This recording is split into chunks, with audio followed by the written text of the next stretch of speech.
As I'm digging, I keep getting distracted by like things, right? And I'll try to put out what I can while I'm still doing this massive investigation. My God, Ms. Kent, you've been busy. Or should I call you Mrs. Forrester? Right? Because we all know that you married him. But we're gonna get into that.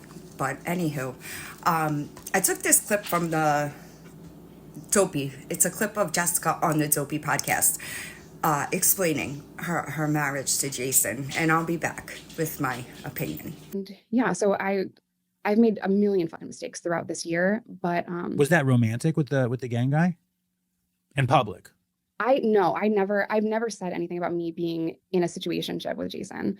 Never said it out loud on the internet. I am finally saying it when I can get the balls to edit this video that I filmed the other day, because I got a marriage certificate, technically. What does that mean? Okay, so here's the thing. Jason's married. He's been married like 20 plus years to this other chick who lives in Oklahoma or Arkansas or some shit. And I am stupid. I'm like, What? okay, if I get a marriage license, then I can go visit him in prison, because as a felon, I'm not allowed to visit him unless I'm like his mother or daughter or whatever. So I'm like, okay, well, you're already married, so this is null and void, which it is, right? But I'll help you get the divorce with her, and like we can just call it good. So my dumbass, is like, this sounds like a fine plan. It's totally good. And I'll make your cousin the ordained minister, and it'll be the funniest thing ever, and it was. And the whole time in my mind, I'm like, this is just so funny. This is just so fucking funny that this dude is like the minister, because he's not that way. And like, it was just, I thought I was signing up for prison visits. And, since telling Jason this situationship, I'm good. I'm good. Like, I can't. Were you going to marry him to visit him in prison? Is that what the certificate was for? Yes. So I thought it was paperwork. I just thought I was signing up for prison visits because this X's it out. Turns out You're married to Jason now? Oh my God. So what are you going to, what are you going to do now? Did you visit him in prison? No, because I told him like, I don't want to be in a situationship with you, but I still got your back. I'll still put money on your books. I'll still pay your property taxes. That was $3,000 I'll never get back.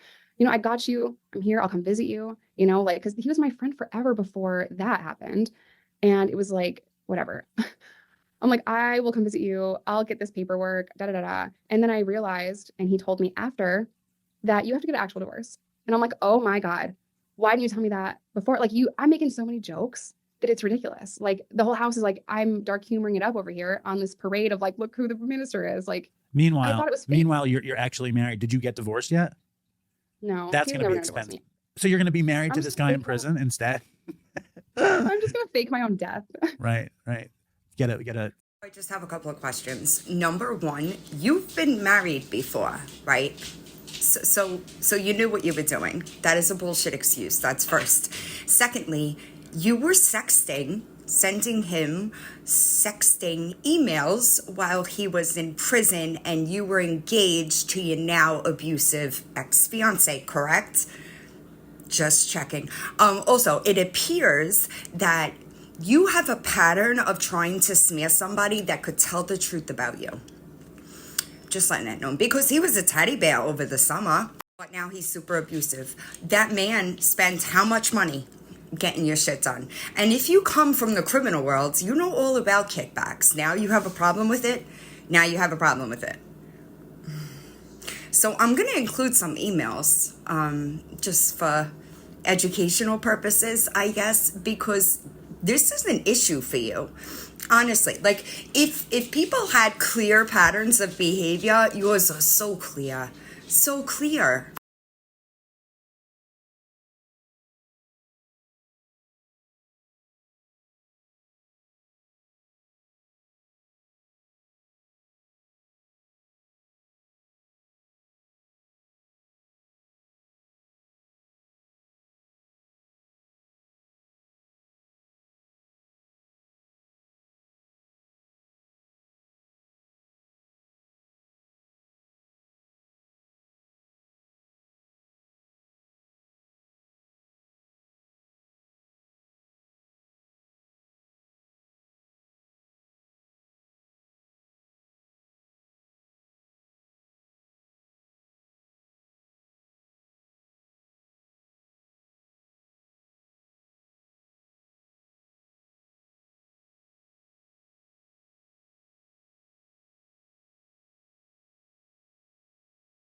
kissing him while he was in prison, then telling him that he's your soulmate, right? While you address your alcohol abuse. It's not occasional alcohol use at this point, it's alcohol abuse, right?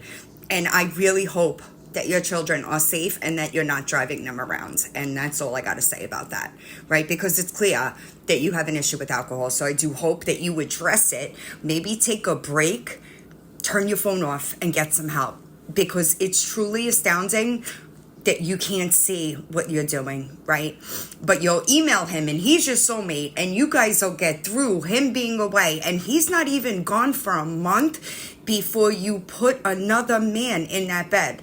Right, it is your business who you sleep with, right? However, when you have a string of men coming into your home where your children are, it's cause for concern, right? I also noticed that you haven't told your following that you slept with Reese over Thanksgiving, right? He's so abusive, but you slept with him. And allegedly, when he said no to getting back together, you assaulted him. And if there's a police report, I will have it, right?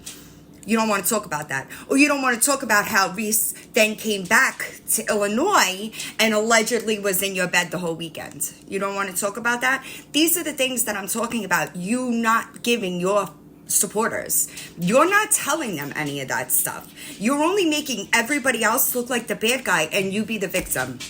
Statistically impossible, honey. It really is. And there are people that cared about you, but you just double down and you lie. There is no integrity. There is no credibility there. Honestly, you have lost any semblance of reality. The stuff that you're posting is compromising you and you're not even aware enough to see it. That's crazy.